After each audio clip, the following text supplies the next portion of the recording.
Connected. Now we're live. There you go. All right. Hey, somebody's asking you to sing a song. Maybe after we're done with the podcast. After we're done with the interview, yeah. Okay, so here goes for a second time. We're trying to go live feed. This is Ryan, Science Fiction Remnant, and we have an interview today. So for all of you who are actually listening in or you're watching right now, you're wondering what's going on. We haven't announced anything. It's because we wanted to do an interview for our for Miguel, the person who actually has done our music.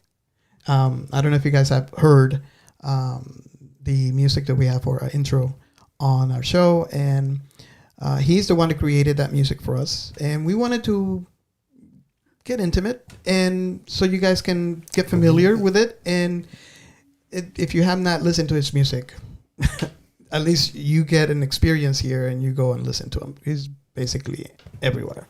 Yes. So let's take it from the top. Well, yeah. So what we're gonna do, if you like, we can share first with our audience what he made for us, some pretty badass music, and then we're gonna share his song. Yeah. All right. So.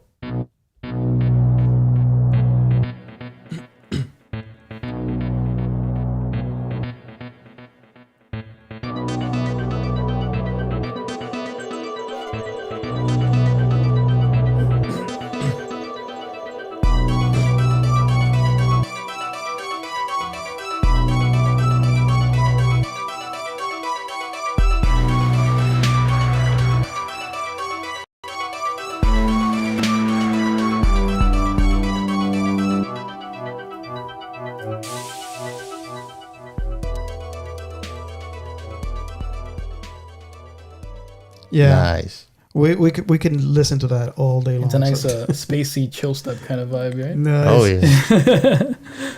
So now you have the So I have a single from him called "Love and Light," which I really love jamming on my car all the way up volume. before you put it on, where can they find not only this music but Miguel's music?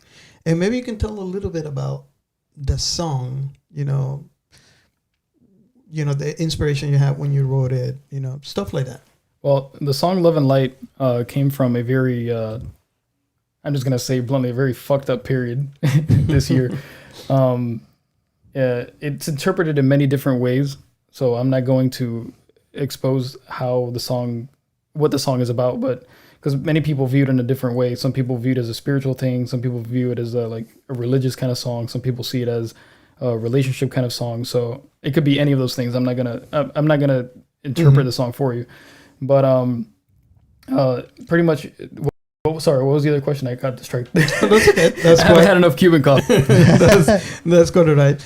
And basically, where they can find you and the inspiration you had on the music when you created that song. Okay. So, for a while now, it's been about probably a whole year since I was considering moving more towards electronic music. Because I've been doing metal for so long before, and obviously with the whole shutdown, the whole virus thing going on, there was no live shows going on, so metal was not gonna happen. Yeah.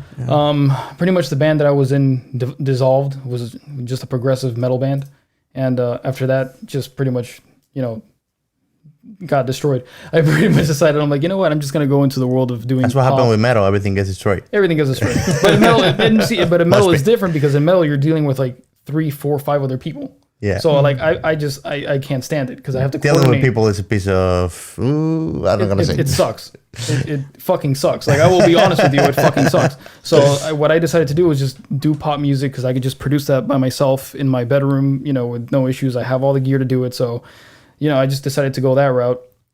And but the song was actually inspired by a lot of more modern kind of pop music. So like if you guys listen to Zayn or like The Weeknd, that kind of music, then that's what that was inspired by. Obviously not exactly, but still my taste. But it was actually an acoustic song first.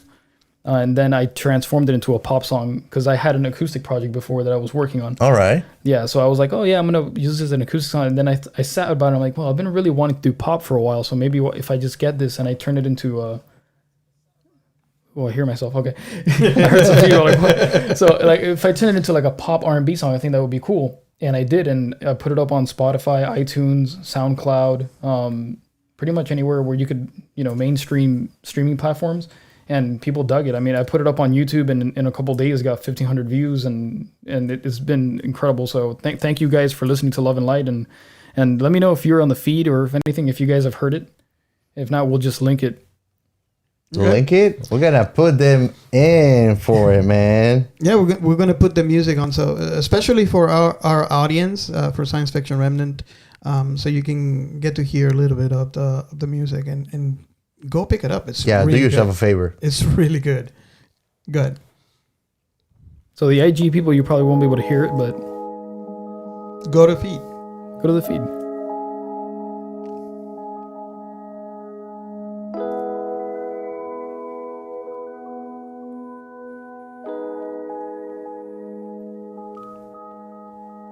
Tend to your senses, they make you blind.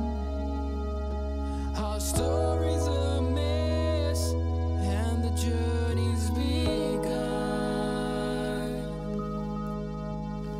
Fight your own wishes, fight your own rights. In the end, I know you can't deny. Hold on to a simple lie. Stare at the sky. I hope you find what makes you breathe. What gives you love and light? Can you mute the mic? You see. Oh, Are all the mics muted? yeah. Mm-mm.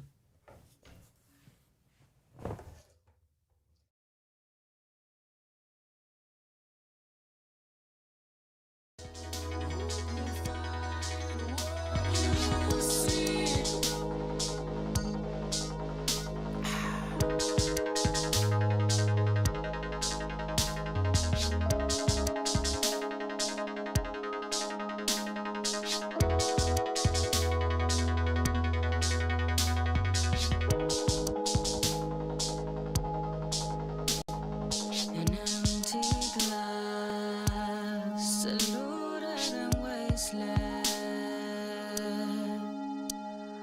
Calling undone, and words with no end. I hope you find what makes you breathe. What gives you love and light? I hope you find what you see. So suffer all your guilty pleasures and take what you receive. In the end, hope you'll find what you see.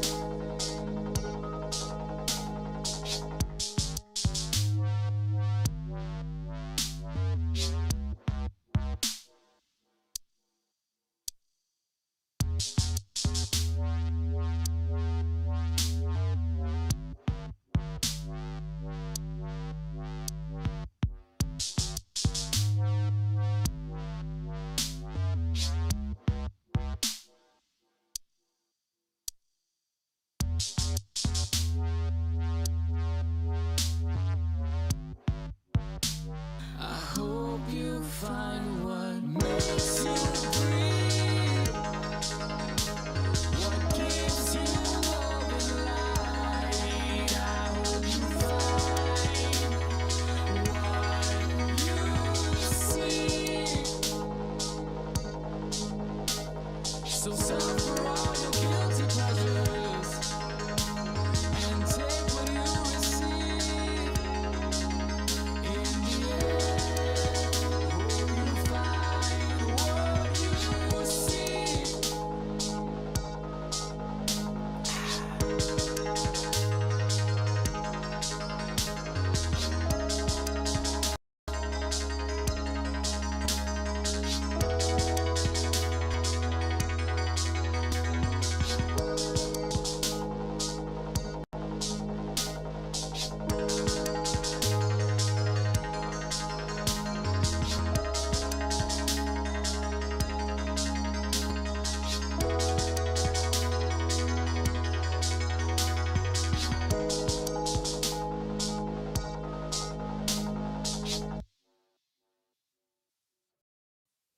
Yes. See you. Now they can see you on YouTube, Twitch, or Facebook. If you guys want to stay here, that's fine. Just keep in mind that over there we have the mic set up, and you guys will be able to hear all the sounds and stuff going on. So on here, you guys just see me looking like an idiot. But over there, you can see us three looking like idiots. He's So, jamming to the silence. Yeah. So yeah, we have so far we have 2 people on Twitch. So if you wanna, we have he has the Insta Live where we're taking questions, but you guys can join in here so you can hear the audio as we play it. So hope you like that song. It's Love and Light. It's a really cool song. Really cool song. So yeah, we are going to start bombarding with questions. All right. Oh, here we go. This is the. Chun, chun, chun. And for all of you there, again, if you shoot out the questions, we make sure if you keep it within the music. Yeah, please. I don't need to be called a porn star again. Yeah, nobody knows to know about his career in Bang Bros. We're trying to keep that separate. So Brazzers. Yeah, that's gonna be for a different interview. So Brazzers. So I don't know if you wanna. Let me ask you something. When did music start playing a role in your life? As a kid, as a teenager? Probably since I was very young. When I was maybe around 5 or 6, I used to just dance around the house and sing Willie Chirino. Willie Chirino? Yeah. Oh, yeah, I- bro. like, I used to- Yeah. Yeah, I used to like sing. Willie Chirino is a Hispanic singer. And I used to just dance around the house just listening to Willie Chirino. And there was another guy I used to listen to. I forgot. So you're a But I know salsero. Selena and like all that stuff. Selena? Yeah, my mom would put Selena in the house while she was cleaning and stuff. So it Amor just, prohibido. yeah, exactly. So like while she was cleaning and stuff, I would dance around and sing and all that stuff, and I didn't really take it seriously until I was probably like 16 when I picked up a guitar, All my right. first electric guitar, and then pretty much from there like I stopped doing everything just to learn guitar. So I would stay in 8 hours a day after school and just do nothing but play guitar. So Nice. needless to say, I went from skateboarding weighing 150 pounds to weighing to like 280. I used to skateboard too, but I Yeah. never made it for ollies. But no, I got pretty good at it. But I just dumped all of that, and I just went full time into just learning music. I'm self-taught, so it's not like I went to school for it. I mean, I got whatever education I could from high school. Like I was in orchestra, jazz band.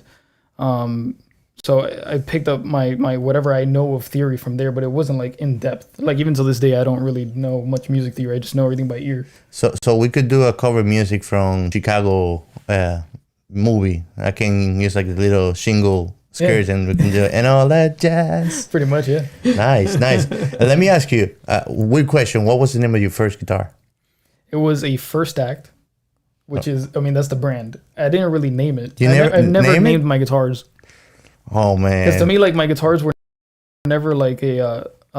These just probably are holding their heads. Yeah, I know a lot of guitar players that hate me for that, but to me, the guitar has never been something for me to pick up and like.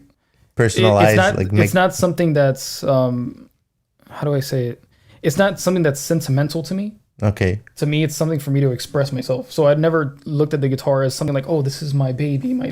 I was never really like a great guitar player. I just sat down and I practiced over and over and over and over again until I got what I wanted to hear. Hard work. So yeah. So to me, it was never like my guitars are sentimental to me. If you took my guitars away today, I'll just go buy another one. Like it doesn't really even phase me. It's like Oh, he's they're tools. rich. Yeah. So you don't even name your cars? No, I don't. No, okay. Oh man. Yeah, like I said, I see my guitars as a tool for me to use to express myself instead of something that's I hold close. I don't want to be known as I'm a guitarist. I want to be known as a musician, as a producer, as a Hey. songwriter. Your instruments can be like your family. Yeah, I know. Yeah, they could, but I don't want to be like one of those guys that, and no offense to the guys that play metal and stuff that just like sit on their Instagram playing guitar all day. Like it's not what, because I'm kind of like not multi instrumentalist. You could say, but I am a songwriter, so Yeah. I use that as a songwriting tool.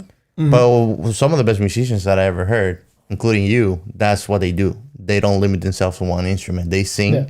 they play any other instrument, And I mean, in Dominican Republic, when you're studying music, you have to learn at least 3 different instruments, and they cannot be in the same family.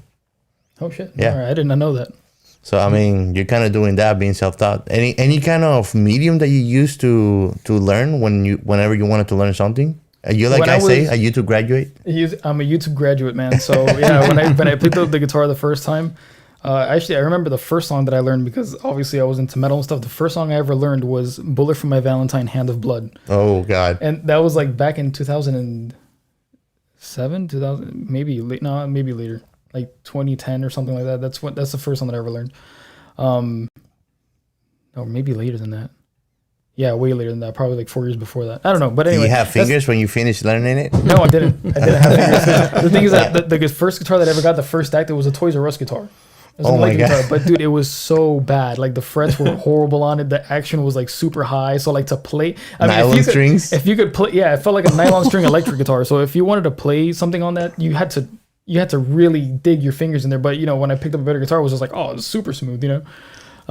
But yeah. That was the first song that I ever learned. That brings me to my next question, which is actually a 3-part question. It's like looking back, how did you learn sing, write, and play? Sing, write, and play. Well, singing I've been doing since I was very young. I've never taken formal classes to learn how to sing. So what I do is that I'll just like, before I do a song, I'll just do like some runs, like ma ma ma ma ma ma ma ma ma, like that'll just form my voice, and I'll just go into it. So to get deeper into like the singing, I've never formally been taught, so I've had to kind of just by ear figure out how I can sing. And even to this day, like I don't think I consider it like I have a good tone, but I'm not a really good singer as when it comes to staying in pitch. Although I'm kind of relative, you know. So when I record songs, I need to do it over and over and over and over again, which I've heard is kind of like a normal thing. So I guess it's normal. Yeah. But it's come with practice. Like the vocals have definitely come with practice. The instrument itself, it was just me sitting for hours and just figuring out the guitar and how to, like, I mean, you could first pick up a guitar and you could see somebody playing. You're like, oh, that looks pretty easy. And then you pick it up and you're like, the hell am I doing with this? You know, how do I put these, you know, you just don't know. Your brain has that block. You don't get to see the other part, the missing part, which is, you know, the repetition. Yeah. You know, the playing and screwing up, playing and screwing up, playing and screwing up, and eventually you get it right. Yeah. All instruments are just pretty much muscle memory. You know, once you get the muscle memory, especially in guitar, you know, you have to play with your fingers individually and stuff like that. So it's all muscle memory. Once you get the muscle memory down- He's good with his fingers. And to write, the final part of that question. What was the final part? How you learn to write? To write music, it's the same thing, man. Just writing over and over and over and over again. I started writing my own songs about 5 or 6 years ago when I had the studio. When I first opened up the studio, it started very basic. I was using Reaper on a crappy little 2005 laptop, and I had an amp, and I just mic'd it up, and I just started writing stuff. And the more I continued writing and listening to different styles of music, the better it kind of structured out. And it's something that I work on every time I write a new song. Like, how do I structure this? How does this work this way? How do I put this together? You know, it's always a constant work in progress. So it's never, it's one of those things that you're never going to perfect. You're never going to write the perfect song, but I like to get as good as a product as possible, you know? Yeah. Awesome. But I've probably written maybe like 500-600 songs. So it's, you know, all from like metal, electronic, dance. So it's just repetition, man. It's the same thing as learning the instrument. You could learn the instrument pretty good and you could play covers and, you know, but when it comes to songwriting itself, even when I was pretty good at playing covers and doing, you know, shredding leads and all that stuff, songwriting was still a challenge. It's not something that you just like, oh, I could just creatively pick this up. You know, you have to listen over and over again to different influences and pick it up. Do you sometimes have like the melody before you have the lyrics, or you have the lyrics before you have any melody for it? When you mean melody, do you mean like the instrumental? Yeah. Or okay. Like if you're writing a song, sometimes like I've seen people that they write a song, it's a song, but it doesn't have melodies to it, just lyrics. Yeah. And then I see when there's writing a song and there's no lyrics, you're actually writing the music arrangement for it without any kind of lyrics. It goes either way for me. Love and Light was one of those songs where I wrote on the acoustic and the lyrics, I already had them. Okay. And then I kind of had the idea of where I wanted the melody to go, where the syllable placements were at and where I wanted everything to move, and then I structured the chords around the lyrics. All right. Now the new song that I'm gonna release on the 25th, Strangers, that was done with that song was done with the instrumentals first in mind, but I had the melody idea in the back of my head. I just didn't have the lyrics, so it all kind of just flowed as I wrote the song. So sometimes I'll sit down in front of the computer and I just want to write something instrumental, and then as I'm starting to write it out, the lyrics and the melodies will start coming to my head, and then as I'm writing, I'll record, or even if I have to hum it into the microphone, I'll come up with the melody that way. Nice. I actually seen even artists that when they're singing, they actually use, and I've seen this even in jazz music. Like, for example, Nina Simone does that a lot.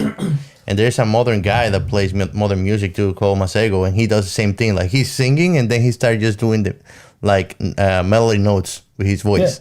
Yeah. And I mean, it's beautiful. Yeah. That's pretty much what I do into the microphone. Or Nice. like I'll just have it in my head and then I'll just remember it or somehow. But it's never like, this is the process, this is the 100% way of how I write, and then it never works that way. I've tried doing that. I've tried doing it where, I mean, I'm not saying that I don't have lyrics on my phone. I do. But it would have to be for like something that I really like, oh, I feel like working on this today. And then I'll start working on it. Do you feel when you write lyrics like it's more like a poem you're putting down first? Because if you think about it, if you don't have any melody, it's like you're writing a poem, really. Yeah, well, sometimes I'll write the lyrics out, and then if I want to turn those specific lyrics into a song, I would have to rearrange some of the wording to make the syllables fit or to make rhyme with another, or like I would have to continue the storyline in a certain way where it makes sense. But yeah, it's pretty much like writing a poem. It is writing a poem. You're writing a poem on your phone. Yeah. I'm going to ask a question which might have been answered in the past. I do not know the answer, so obviously I'm going to ask. And it might be a simple question that might turn into a difficult answer. I have no idea. So, what is the story behind the name, the stage name? The Atlas? Yeah. Okay. So, I mean, it's really not that complicated of a name, but the Atlas came from my studio when I was doing rock and metal. My production studio's name is Atlas Sound Arts.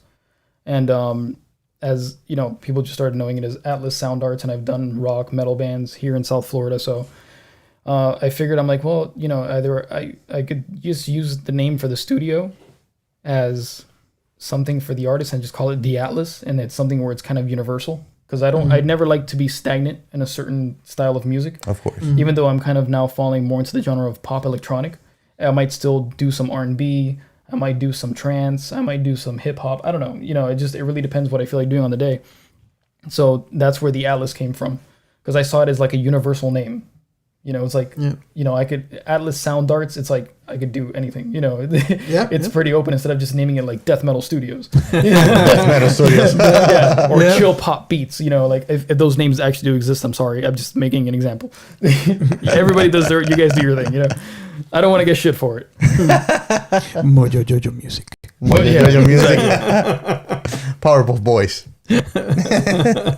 So, has there been any musical or artistic influence in your immediate or extended family? That I know of, the only person that I would know is my father. He used to be a DJ in Cuba, and but that's it. That's the only musical thing that I know. My family knows people who are musicians. But in my family directly, I'm from what I know, I'm the first one. I'm the first one to sit down and write my own music. Okay. Because we have DJs in the family and stuff, you know, and they go out and they play music. But to be the only one that owns like a music content studio, creators. Yeah, exactly. Like a you know a songwriter, full on creator. I'm pretty much the first one. My little sister is getting there though. Nice. Oh. My little sister is a really good singer. Like she's got like that Billie Eilish voice, and I'm like, ooh, girl.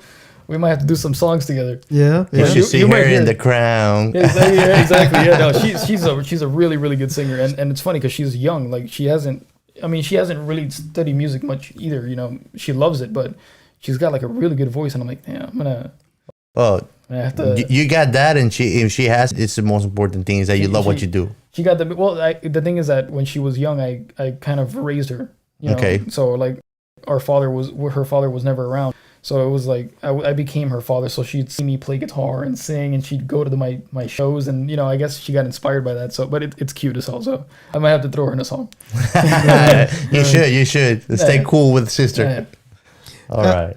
So, what inspired you to be part of the industry? Of the music industry. I've tried many forms of art before. Like music is not my first thing. I've done painting. I've done theater, which incorporates everything from drama and all that stuff. That's why you're so dramatic. Oh God, yeah. No, but I think music was the thing that resonated with me the most, because in drawing, the fine arts world is a pain in the ass. Just to say bluntly, I used to be part of the fine art world, and it's very overcomplicated, and it is. Now especially you have to over explain everything with a 10-paragraph essay of what your painting is about, and I'm like, it just doesn't make any sense. Mm-hmm. And this was still going on when I was in middle school. When I was in middle school, when I was very into drawing. I was part And of there. sketching, I know and it. like yeah, exactly, like charcoal drawing. I love that. It was awesome, but I just felt like I was just kind of doing the same thing everybody else was doing. But when I started getting into music, I just connected with it so much that I'm like, this is gonna be the route. This is gonna be the route that I take. It's just I don't know. I don't know what it is. It's just something that when I first picked up the guitar, it inspired me to just want to do that. And I had a lot of supportive friends around me, where like in the drawing world or the fine arts world, that wasn't there. There was no. Yeah, that's a venomous industry. Yeah, exactly. Yeah, so it wasn't supportive. And when I was doing theater, it was the same thing, where everybody was like fighting for roles, and and it was just like there was no support. You didn't have any support. But when I got into high school, that I picked up in freshman year, I picked up the guitar. It was like oh, I had friends around me that encouraged me to do it. I could take my acoustic and I could just play in the hallway. Girls dig it. So and I like I said, I have a decent voice, so I was able to sing and do stuff like that. I performed a lot doing metal and also acoustic shows. So that's kind of like where it came. Music I just connected the best with out of everything, because I had the support of other people around me. Was the guitar the first instrument you learned how to play, or It was the first instrument. Nice. The first instrument I learned how to play, and my friend who funny enough, I actually learned the guitar while being in a band in middle school. Nice. So yeah, he's the one that taught me how to play guitar, and then from there I just kind of like took off. But yeah, it was my first instrument. What's your favorite instrument? My favorite instrument, if I can go back to high school, my favorite instrument was the saxophone. Oh yeah, nice. So we got some Kenny G here. Yeah, I used to play the alto sax in jazz class, and in orchestra I used to play the cello. Shout out George. I would love cello. Yeah. Shout out to George. He's in the Instagram feed. Ladies and gentlemen, Grammy goes to Miguel for best song of the year. Yep. Thank you. 100% agree. Thank you, George. I'm telling you, man, George is incredible. I'm gonna fly you over here from Russia one day. We're gonna go to the South Beach. Hell yeah, come in there. So, if you could describe your music in general, and this might be a difficult question because you cannot do what you feel of expressing at the time, and that's why you don't want to box yourself in when we discuss about your name. How could you describe your music, your expression? The expression, as in the way of. If you had to describe it, how would you describe it? Mm-hmm. I would like to say that it's ambient pop music for people that are rejected. Right? I mean, is that a pretty good description? Yeah, hey. I think it's a pretty good. Yeah. We're a bunch of outcasts, man. Yeah. It's ambient pop music for people that are rejected, and the reason I say that is because like the music is fun for me to do. I love doing the music, but to me the music isn't the main part of what I put out. And I think that whoever follows me on Instagram, they kind of see this, where my thing is I try to encourage other people to do something that they love. It doesn't matter what it is. I've had friends who are OnlyFans people, and I've had friends who are porn stars, and I have friends who, as long as it's not something illegal, but follow your dream. After that's the pretty show, we much, gotta talk about the porn stars. we'll talk about the porn stars. Yeah. But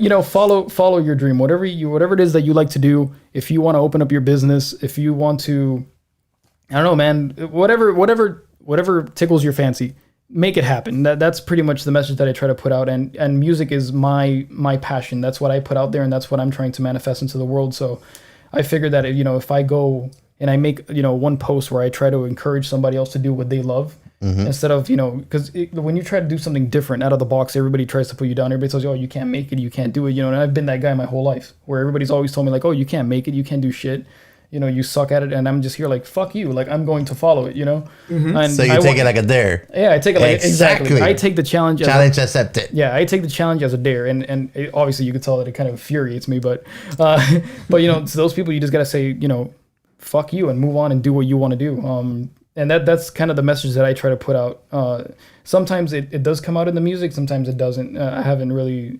that's not the main image for the music. I think that's more of like what I try to put my image out as on Instagram, and it's not because I'm doing it forcefully or I'm trying to fake it, but I genuinely do really care for people to follow their dreams, because I know so many people that they're smart enough to do something and they don't, and to me I find that frustrating. Yeah, I know. I mean, it's what I like telling everybody. We are told as we grow up that the world is a beautiful place full of good people. That's not the truth, but that doesn't mean there's not good people out there.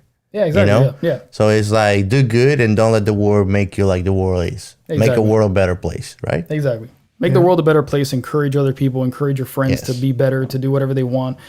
Even if they end up being a broke musician, you know what? They tried. Yeah. They tried, and that's what they matters. won't live with the doubt. Exactly. They won't live with the doubt. You never know. He could be the next Grammy award-winning guy in Russia. You never. Yeah. I tell you, man, I'm gonna be the guy that is gonna broom the stage after you finish. Oh, there you go. I have a broomer. So, can you describe your creative process? Well, I guess it's from inception until you sit down and actually record your music. The creative process, it's really I know some people that'll get like very deep and like fancy into it, but to me it's not. At least I don't find it very complex, because sometimes it kind of goes back into how I write the songs. So sometimes I'll have like just a phrase or like some vocal melody in my head, and sometimes I'll just immediately write it down, or it'll be stuck in my head for weeks, and then all of a sudden I'll be like, oh, you know what, this kind of makes sense, and I'll start putting it down to something. Or I feel like there's a beat that I heard somewhere, and I'm like, oh, this sounds pretty cool, and I'll start messing around with it and writing in my own style. And as I keep going with that, then the vocals will start coming out. Now I've had other things happen, or the opposite happen, where I start writing a beat and I just don't feel it, and I just delete it. I'll have a whole song written, I'll be like, oh, this kind of sucks, and I just delete it. Just keep it there, man. Yeah. Well, it just doesn't inspire me. So what I do is that if I delete it and I find myself still thinking about it, or like certain good parts, I'll go back and I'll rewrite it. But I just delete it. I've deleted probably more songs than what I've written. So, it's always a back and forth process, but that's how the songwriting process works for me. Or sometimes I just feel inspired and I'll pick up the acoustic and I'll write a song like Love and Light, or Collide. Yeah. And what do you have coming up that you're going to publish? Strangers is going to be out on the 25th on YouTube. So you guys, if you want to hit that link, subscribe on my bio. Yes. Which is now down because you guys are watching it live. But anyway, yeah. So Strangers is going to come out on June 25th. That song is a very personal song. I think the lyrics kind of explain themselves. So I'm not going to get into the concept behind that song, but the song is pretty self-explanatory. But that was a fun song to write because it was the first song that I wrote that is it's kind of like that slow pop kind of R&B style, and it was just me trying to play around with my voice and see what I can do, because I wouldn't say that I'm like multi-range, like I'm not like a great singer or anything, or like I can't sing like really high or super low, but I have different tones to my voice that I want to play around with, and that song was one of those songs where I got to play around with it and figure out what I can do and what I can't. So you're kind of discovering yourself as you go through. Yeah, exactly. Yeah, and that's all it's about. It's just discovering yourself and what it is about. And then most of the songs that I write, none of them are the same. So especially the electronic stuff that I have posted on Instagram, it's all different. So in a way, it's nice because as you go through your creative process and your career, you go discovering yourself. Yeah. Which especially is very nice. When you start writing your own music and you start singing on your own music. It's a whole, you have to, it's like a birthing phase. You start and then you're like, okay, this is like my newborn, and you have to play around with it. And then until you get it to like the rebellious teen, and luckily like I've skipped kind of those because I've done music before. So it's like I can kind of skip the teen phase where it's like super rebellious. And then I can go into like the more mature songwriting, which is like songs running with wolves. So yeah, I mean, but all in all, I think in the last 3 or 4 months, I've written about half an album's worth of music Nice. that already has like lyrics on it. So yeah, so like the rest of the year is just pretty much me just waiting for stuff to get released, and I'm gonna keep working on new music because I just can't stop myself from being in front of the You computer. cannot starve us. I'm not gonna starve you guys. Like I said, I'll never stop because even if I have something already planned, I'm always gonna keep writing new music because my favorite process is sitting down in front of the computer and writing. So Yeah. you know, and also like I like to interact with the people on IG and Facebook. So like the other day, I made a vote and I said, "What song do you guys want to see released next?" You know, Her Touch. Yeah, the Timelines, one or I Collide. wanted, the one I wanted didn't. Yeah, man. win. So it was either, you know, Her Touch, Timelines, or Collide, and people they just wanted Collide. So I'm like, okay, cool. So I'll interact with you guys and I'll release that. You know, and so it's kind of good to have like a saturation of material because you can do that. You know, and it's kind of cool that people interact with it and they're like, oh, I like this song. I want to hear this one next. You know, Yeah. Yeah. it's which is kind of different because I know most artists they're just releasing their music. They're like, oh, this is what we Yeah. got. This is what it is. But I'm lucky enough to. This is gonna sound like I'm overconfident as fuck, but I'm happy to be talented to the point that I can write multiple things and quickly and good Yeah. that I could just take out, be like, okay, this doesn't work, this doesn't work, this doesn't work. Let me just put out the stuff that works and people like it, you know? That's not cocky, man. That's confident. Confident is good. You Okay, see, all right. you see All that right, you so live in a crappy society that teaches that take confidence as is confidence. bad. You're right. Okay, I'll take You that as believe in confidence. yourself, and I mean, you gotta believe in yourself. What you're doing, you know? I'll take that as confidence. Heck yeah. For and this might sound close to home for all the creative types that might be listening in, especially when it comes to, you know, say in a writer's world, you have the writer's block, you know, which kind of affects, you know, creative types when you're talking about writing, you know, a song. Having that perspective, what is your main inspiration, or where do you find inspiration to come up with the work that you come up with? You know, the songs, the lyrics, and stuff like that. Well, the lyrics are very tied into my personal life. So it's kind of like I got something that was pop, which is an industry that's very I feel like, and I know a lot of people are gonna get offended when I say this, but to me, the music world has always been very egotistical. Mm-hmm. In the sense of like there's a lot of artists out there that put stuff out that's very fake, you know, like they want to It's make true. themselves seem like something they're not, and I didn't want to do that. So what I did is that I wanted to take an approach more like Adele, who writes about her issues and you know, her problems in her life. Her life, it's mainly relationship songs, but I mean I have more than just relationship songs, but the inspiration from my lyrics comes from my personal life and how I felt at the time. And everybody knows that I went through a very dark time at the beginning of this year. So that's where most of the beginning of that music is transpired from. And now, you know, there's a different time in my life. And it's like I said before, it's like the birthing phase, you know, Yeah. you kind of have to, you go through like that whole transcendent phase. So now I'm in the middle of that, and then something else might come up, and, you know, it just kind of evolve, or somebody new will come into my life and I'll write about that, but it's all stuff that's relevant to the timeline that I'm on, timeline. Yeah. So it's all relevant to what I'm going through at the moment. Like none of it is like made up or anything, and I don't really take inspiration from like stories that I want to make up. I don't really write things that are like that are fictional. You know, I write things about that are situational, that are happening in my life. So, and I just Nice. grab that and I put a good beat behind it. You should have you And you people should dance definitely cry. you should People dance cry too. They're like, landlines I used to pay away. It took my toy away. you should have an album called Dear Diary. Dear Diary, Dear Diary. Dear Diary. That'd be cool. I'll think about it. Yeah.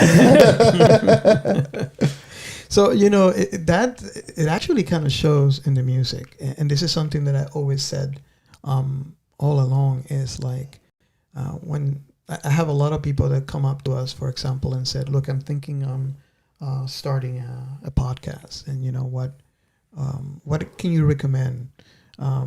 You know, it kind of applies to writing music or any artistic medium. And my answer is always the only thing that I would say is find something that you're passionate about and run with it. And that actually shows in your music. And it actually is the answer for a writer's block. Yeah. Because if you're passionate about something, you have a lot to say. You have a lot to express when it comes to that. What do you think? I actually agree with you. I mean, I think that that's what keeps people coming to your music too, is the genuinity behind the material that you create Authenticity. for all of us. Thank you. Authenticity. Thank you. Yeah. But yeah, I mean, when you listen to the lyrics, it's just what he said. It's not made up.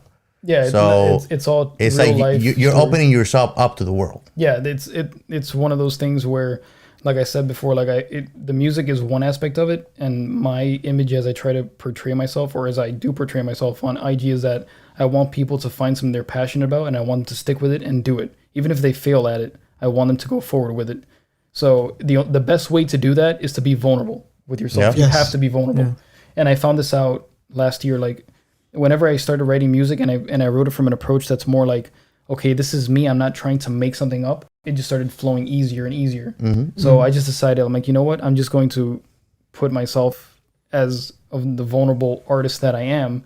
Because at the end of the day, any art that you're going to do is going to be vulnerable. People are always going to criticize it. And I've had people that don't like my song, and I'm like, cool, awesome. I hope you like the next one. I really, it doesn't really faze me or bother me. But you need to have that you need to be vulnerable, or not you come off as fake. Yes. And to me, there's nothing worse than dealing with somebody who's fake, or dealing with a fake character. I want to see people that are real.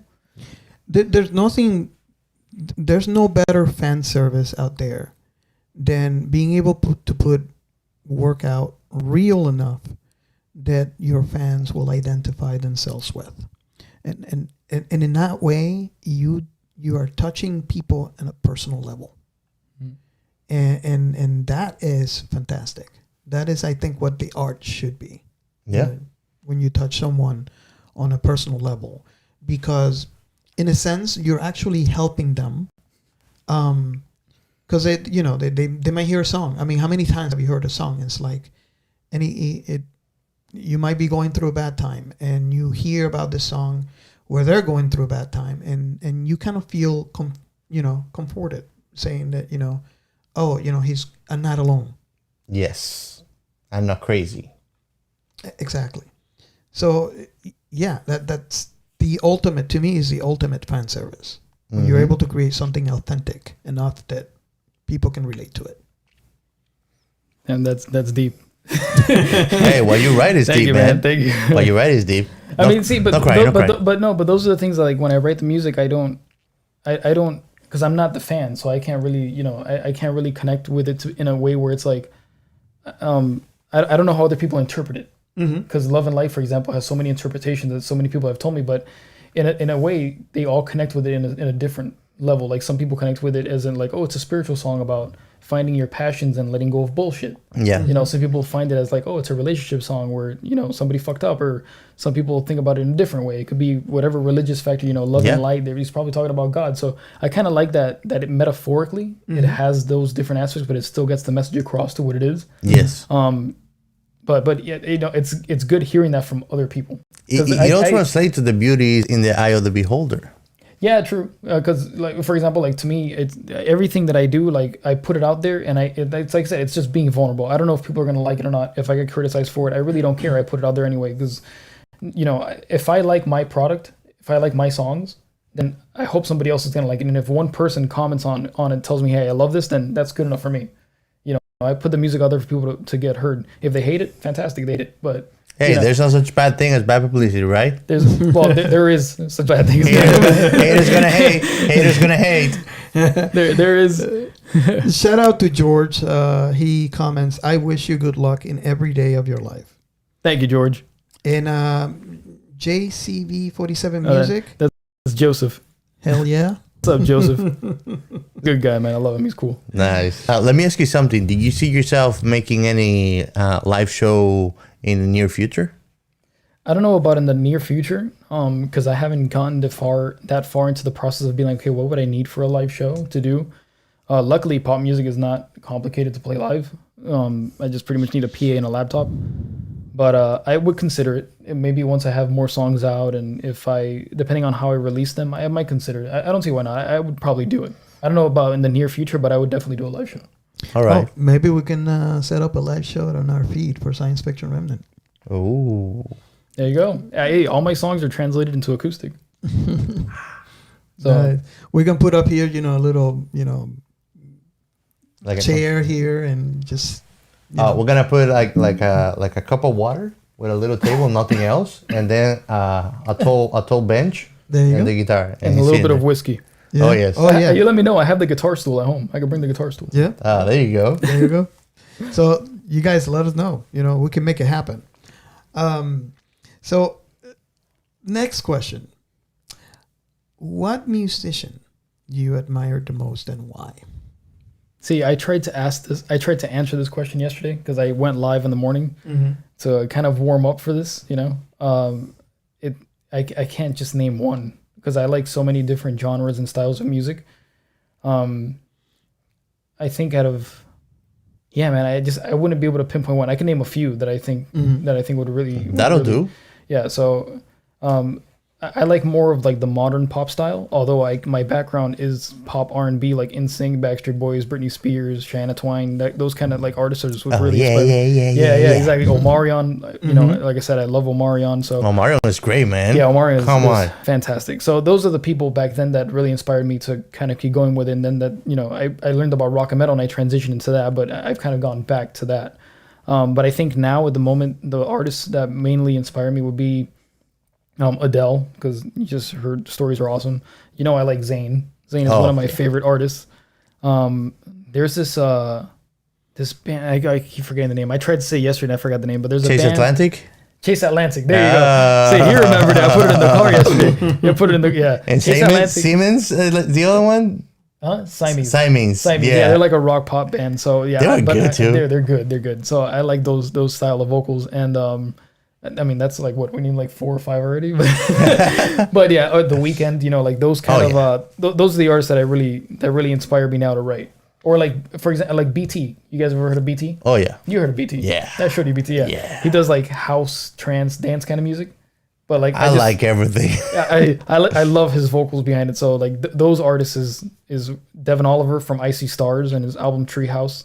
That's tits. So Now, but there's many of them. Like I wouldn't be able to pinpoint one as my favorite because I like them all in their own genre. I like them all in their specific place. but that shows the versatility of your likes with the material that you create too. I think it's a sign of a star because, and let me explain this for a minute. You have different genres, and most singers, most creative types, they follow after that particular genre, right? Mhm. But then comes along an artist that loves all genres and transcends between genres. You actually are reaching to a different audience in every song. So it comes to a point where you have enough people out there that recognize you and they love your music, regardless of what, I like hip hop, Yeah. I like pop, and they both love the same artist, which is something that is not common. Yeah. I mean, you have people out there that do this. And I think that's why those people become famous. And I think that's a positive thing about this, because you're not limiting yourself to a particular group of people, but a wider audience. What do you think? Yeah, I mean, I know people that are just like, I just like metal more. No, I just like hip hop. And then Well, I was that guy for a while. I was You were like that? Metal's awesome. And then I'm like, as I started, like I said, trying to be more vulnerable with myself in writing, I found metal to be kind of fake. At least not that it's fake, but like for me, like it was kind of like I was just going with a crowd that I was in, and it was kind of like. what kind of metal were you listening? Like, I'm gonna get my chain and my swagger. No, it's like progressive metal, like Periphery and Tesseract and Tool, which I still love those bands. I still listen to them to this day. Tool is Tool the is shit, great. okay? So yeah, so like I still listen to it, but it's not. It was something that like I enjoy doing it, but it's like I don't know. I just didn't connect with it as much anymore because I just felt like I don't even know how to explain it. I just lost interest in picking like the guitar doesn't inspire me anymore. Well, to pick up maybe and write, you know? maybe you could look at it like you open your horizons. Yeah, you could say that, or I went back to who Because you who don't I was stop when I you was don't stop younger. liking metal and rock because No, you I like didn't other stop liking stuff. it. No. You know? It just doesn't like the guitar itself doesn't inspire me to write anymore. So now I find more inspiration in me writing like synth beats or like vocal melodies. Like those are the things that inspire me to write now. Nice. And it's kind of like, and it's what I grew up on. I did grow up on hip hop, pop, and rap and that kind of stuff. So it's kind of like me going back to being myself. And it got to the point where it's like, well, if I'm going to be this person who wants to put out this music, then I have to do something that's genuine. Back And to to basics. me, metal didn't feel genuine anymore. It just felt like I was trying to push it. you know? Nice. And George says he's a big star. Yes, he is. Yeah, hey. Thank you.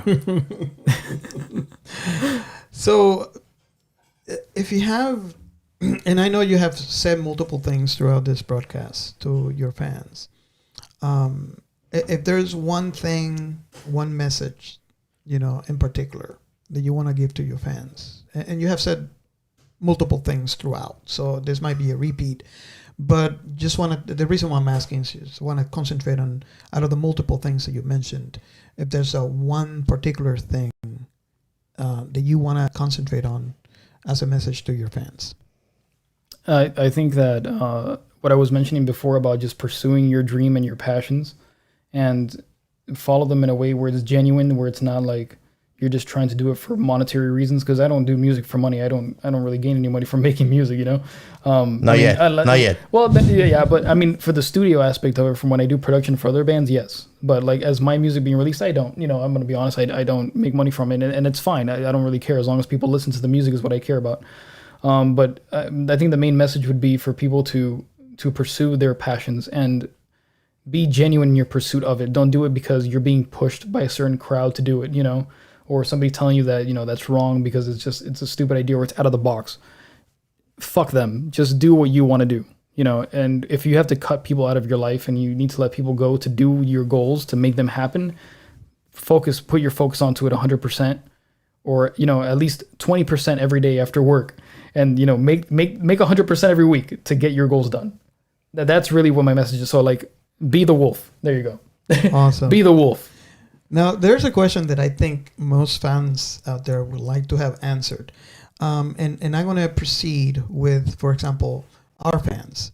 I would want to describe and tell me your opinion too. And I want to just preface this so you can have a point of conference, a point of reference when it comes to this question. But like how I would describe our fans, for example, for Science Fiction Remnant, is they're very supportive. Yeah.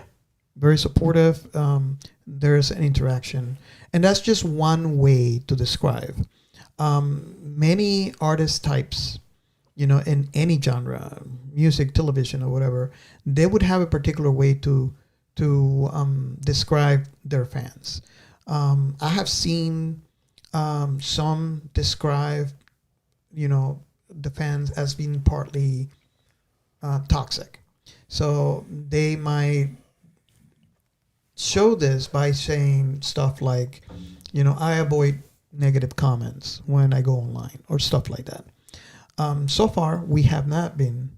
And of those that were... Too bad, because I enjoy them. and there have been some criticism, but that's basically constructive criticism. Yes. So I do appreciate our fans for that. Always. So to lead that, how would you describe your fans in your medium when it comes to that? And they're all super diverse, because I came from metal to doing this, and it wasn't like a slow transition into it. It was kind of immediate. I pretty much cut off the metal scene, not the metal scene, but like I cut off doing metal to do pop and R&B and hip hop, trance and dance music.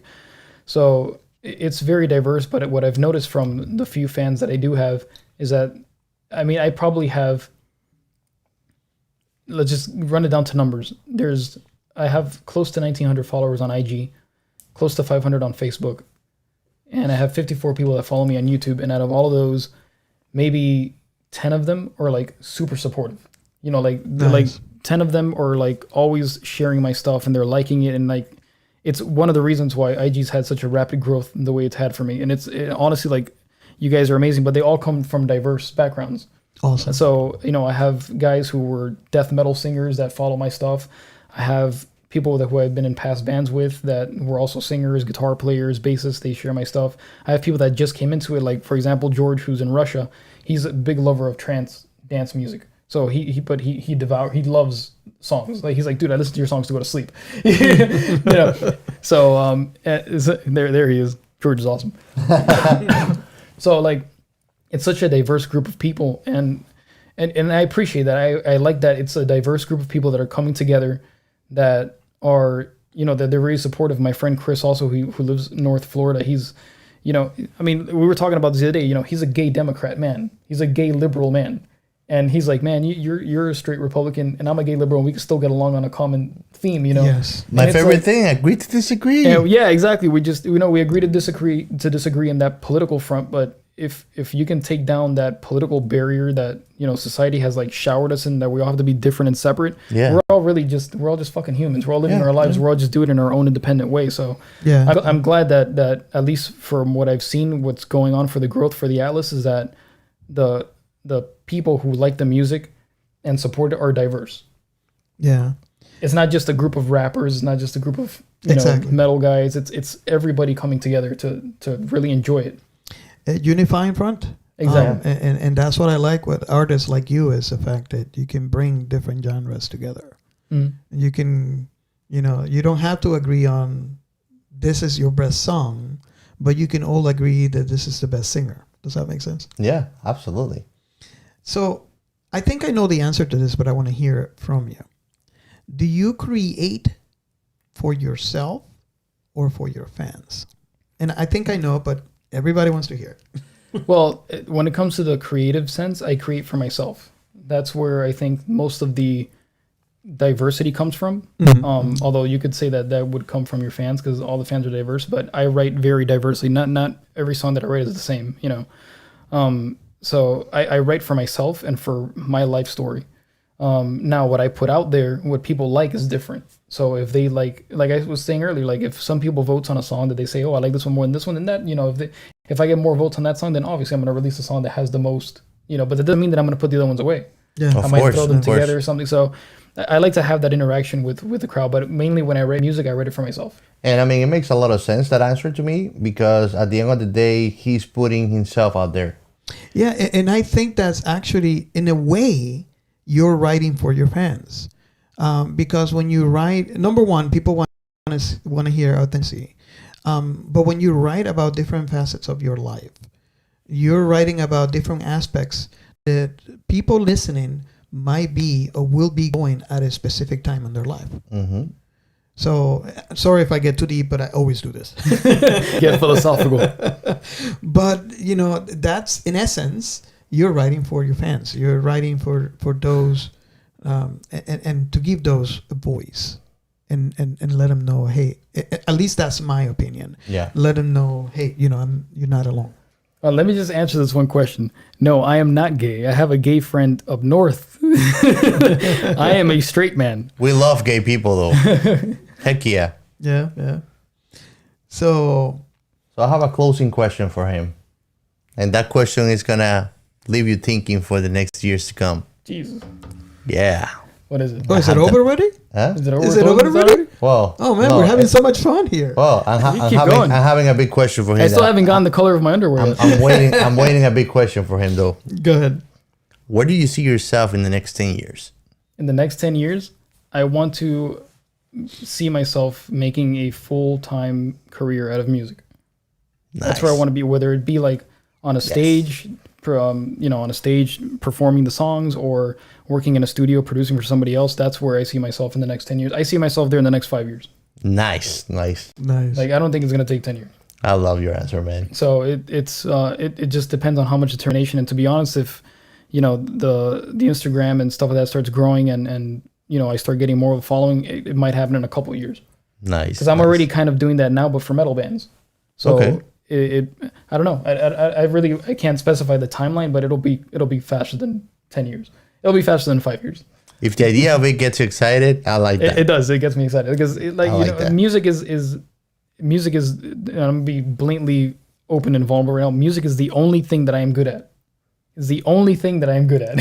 I don't think so. I mean I could tie my shoes pretty well, but You wouldn't have your job if you wouldn't be good at it. yeah, true. Okay, well I'm good at that too. But like what I feel passionate about and what I really want to do is my music. Okay. That's really where my mentality lies. And I wake up in the morning thinking about it. I go to sleep thinking about it. It's what I want to do for the rest of my life.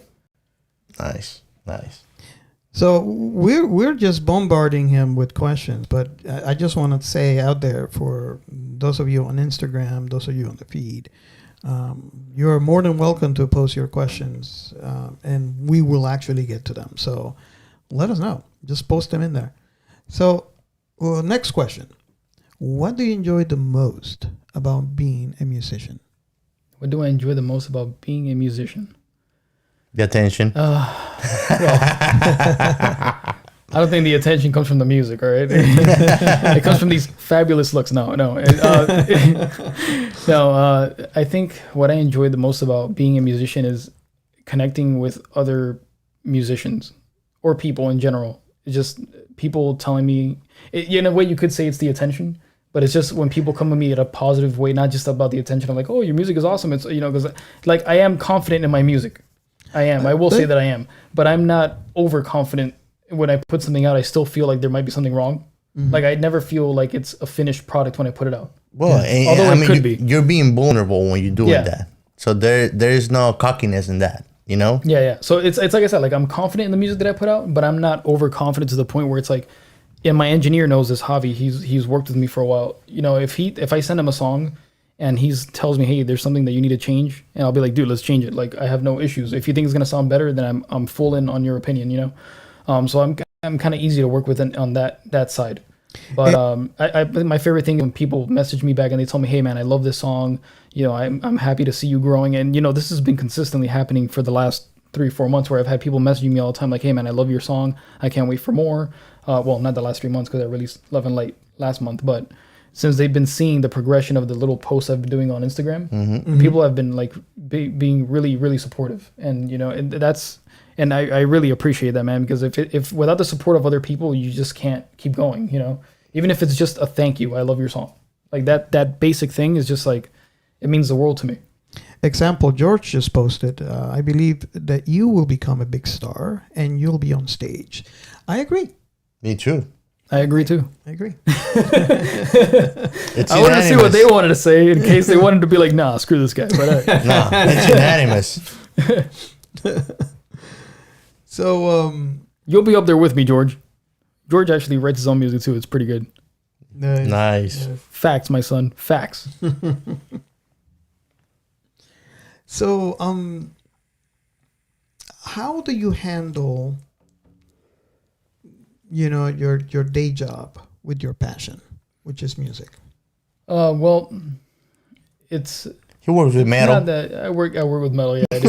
So yeah, I'm a fabricator. So I work with metal every day. So I get home smelling like brass and copper and steel. So, but what I do is that luckily my work schedule is flexible enough where I work 4 days a week and I have 3 days off. So I have Friday, Saturday, Sunday off. And those are the days that I typically take to make my music or do things like this, where I do like most of my, it's where I'm either writing music or I'm doing something promotional. But sometimes after work, I will come home and I feel inspired because sometimes at work I do write lyrics and I have things going through my head anyway because my mind is always thinking in melodies.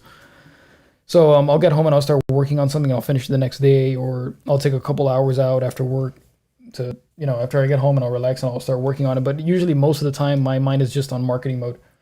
It's on music ready mode or marketing mode. So that's why I'm always on Instagram. Like, I'll message people. And I was talking about a friend of mine yesterday because I do pay for ads on Instagram. So I get 30,000 views on one video. And out of those 3,000, I was talking with you yesterday. So, I send out, I'll buy a post, right? I'll send an ad and I'll get 30,000 views. Out of those 30,000, maybe 200 to 300 people will like it. And I might get like 10 followers, which for $100, it's not really worth it for me. So what I do is that I'll sit on my messenger and I'll go through those people that liked it and I'll send them a video that says, hey, thank you for liking my song Love and Light. I saw that you liked the clip. Here's the full song on YouTube. You know, if you like it, leave a comment, whatever. So I'll do something like that, and I'll go through all 300 and I'll do it. And then if I do that, which I haven't done 300 yet, I've probably done like 30 or 40. Then I'll get like 10 people to follow me out of every 40. Yeah. Or something like that. So that to me is more, but you need to know how to use it to your advantage. So that's what I do. Some people do it a different way where they just do like a voice message, but I do like a full on video, like a little 5-second. That's more personal too. Exactly. Yeah, it's better than just sending people a text that says, "Hey, I saw that you like my song. Copy Here it is." paste. Yeah, copy paste. Yeah, exactly. You know, you just change the name. Like, no, I'd rather do a video. You know, I mean, although the video is still kind of cut and paste, but it took me time to make the video. You know, it took me so people see who I am as a person. You know, Absolutely. I don't know if that went along with the question. Yeah, Did I kind of go off track with that? No, that's, Okay. But we like going off track. we love going. We off do track. like going off track. Yeah. So I don't think it wouldn't be us if we don't go on off track. We have to. Yeah. It's in our contract. So It says if you don't go off track, you gotta get kicked out. yeah. So And then he'll have to take off the shirt. Ooh. that got someone's attention. So is it? Am I all right saying that you have never had a live performance yet as the Atlas? Yeah, as the Atlas, I haven't had a single performance live yet. Still a virgin. Still a virgin, yeah. Have you had a like online? I haven't. I've put like little clips of my songs here and there. Some of them I've put them up, me playing acoustic, but I haven't had like a full on like show as the Atlas yet. Especially this whole COVID thing, because I do know promoters that work on pop, R&B, and hip hop here in South Florida, but it's just like the whole COVID thing has kind of like shut it down, you know. So it's I like I said, I'm completely open to it. Maybe not something that I will do in the next year, but I'm open to doing a show. And once I do a show, then all of you guys will know, because I'm pretty sure almost everybody on my IG sees my promotions because I put it everywhere. When I do a show, everybody will know. And based on those two answers, I think I know the answer to the next question. You never done a public. You never play publicly. I guess when I said it's like not necessarily, but like in a wedding or in a public party, something like that. Not as the Atlas. As the Atlas, no. No, okay. But As my other bands, yeah, I've played live. he knows how he managed himself on the stage. Yeah. Yeah, especially playing heavy metal. You can see some clips online too. Shit, I'm throwing the guitar around. I don't give a shit. Have you considered doing a live? Let me not say live, because that in the coronavirus era has changed in meaning, but a live streaming concert where you're in front of a guitar and you're just singing, you know, kind of like and like live concerts would be like, but strictly online, like maybe on Instagram or Facebook. Live stream, yeah. When you spend a whole hour and just sing all your songs, like maybe a cappella, maybe. Yeah. I mean, like I said, I'm open to doing all that stuff. It maybe more closer towards like mid next year when I have some more songs out. I'm totally down to do all that stuff. It's just currently right now I'm still working on the music, and I'm working with Javi, who's in the feed right now. What's up, Javi? He's my engineer, so buddies. So he gets special privileges. But but yeah, I'm open to doing all those things. It's just a matter of having the material ready and having it good. And once that's done, when I see that I have a few good songs that I could probably do like at least half an hour, then yeah, I'll start doing some live stuff. You know. Cool. I'll get the gear and I'll get on the mic. I don't know if Giancarlo's agree with me or not, but we could probably do like I said before, a live, you know, right here on our show, where you can just play for our audience. Yeah. Oh yeah. So, I'm totally down to do it. So I feel like I'm taking your spotlight, man. No, I'm just no, going. no. I'm in the center. I'm in the center here, and I'm making the best questions too. I want to give you a chance to answer, to ask your questions as well. Let's see. That wasn't a fart. That was the chair, by the way. Yeah, I'm taking I'm advantage of the just saying. sound. I'm just saying. Just in case everybody's like, "What the hell's going on there?" And if it fart, it was not me. I'm a classy lady. Ooh. So let's see. And let me ask you something. Do you see yourself not playing a specific genre in the future? No, not at all. On the contrary, I think that I would probably open up to it more. But I wouldn't do strictly metal. Like maybe if I influence something like pop rock or something like that, I wouldn't mind like Siamese, like what we were listening to yesterday in the car. Oh yeah. Yeah, like that stuff. Yeah, I'm totally down to do stuff like that. I'm not closing myself off to any genre, but I just like I don't know. I just don't have the inspiration at the moment to write metal. And maybe I'm not saying that won't change. Maybe in the next year or something, I might be like, oh, you know what? I feel like writing like a pop rock song, and kind of like that style that we heard yesterday. And I'm like, okay, that might work, and I might keep moving with that. But at the current moment, I just feel comfortable just doing pop and R&B. Nice. And do you see yourself? Yeah, this chair is great, man. Do you see yourself like if you make a tour? Will you make a tour here in Florida, or will you try to go cross country? I mean, obviously, going cross country would be amazing. But You jump in a band, man. I mean, if you're telling me if I had the choice, like no, Yeah. nothing. I mean, you're gonna be a barriers. total success for less than 5 years from here. We already agree on that. Yeah, that's true. But like you mean like no barriers? Yeah. Yeah, no barriers. Yeah, I mean, I wouldn't see why I wouldn't do Florida and then every other state. I mean, after that comes the world tour. Yeah, the world tour. Yeah, you're right. Yeah. I think because I am doing more pop and stuff like that, I think it caters more to like people in like Florida, maybe Chicago, California is very big for pop music. So California is big for any kind Pop of music. music or pot music? Both. Okay. Both. But no. If I had the options like no barriers, hold, like yeah, I would love to travel around the country and play my songs. Yeah, I wouldn't see why I would limit myself to Florida. I would still do it here because here in Florida, it's the biggest audience, for that kind of music. So I mean, besides reggaeton, but I don't do reggaeton. Reggaeton. There you go. He's never gonna do reggaeton. Yeah. I'll make you feature a reggaeton song with me. It's official here. So Although no, I have written reggaeton beats. Oh, you have. Oh. There we go. I have some songs that do have like reggaeton beats, but they're not like full on dance. They're not reggaeton. Yeah. Okay. Yeah. Okay. Perreo. Yeah, if you listen closely to some of the when I start writing some of the new songs, if you start listening closely to the instrumentals, like they are influenced from other genres. Yeah. So you might hear like a reggaeton beat and an electronic dance song. You're like, what the hell? It's kind of weird, So I kind of cross it over a little bit. Keep you on your toes. Yeah, exactly. Keep you on your toes, yeah. Because I do like the reggaeton beat, but I don't really like what the music is about, Yeah. So, but yeah, I'll play around with it. Do you like making a lot of collaborations? Like when you collab with an artist, how is the experience differently than when you do a work yourself? Well, currently I've only collaborated with one artist, and that's Dailene, who sang in Love and Light. Beautiful voice, by the way, so check her out. I don't know if I said that earlier, but she's on all the links that I have for Love and Light, so please follow her. So, but with her it was pretty easy because she's a great singer. She's a studied singer, so she just came in. I already had the lyrics, and she just laid them down however she wanted to. All right. So it was easy. I am looking to do more collaborations, and a lot of my friends on IG, they know that I'm trying to work with more people that sing on my songs. I haven't tried with somebody else, so I would have to see as I work more with different people, because I'm also asking people who do like metal or rock or punk. I want to have like that multi-genre in my music. You're trying to get them out of their comfort zone. Exactly, yeah. It's almost like trying to pull people out of the comfort zone, because to be honest, like pop is not my comfort zone. My comfort zone is rock and metal. Like I could write that stuff every day. Yeah, but you're a radical guy. You're pushing yourself out of the limits all the time. I'm pushing myself out of it because I want to write something that I feel more connected to, and I feel more connected to pop music at the moment than what I do with rock or metal.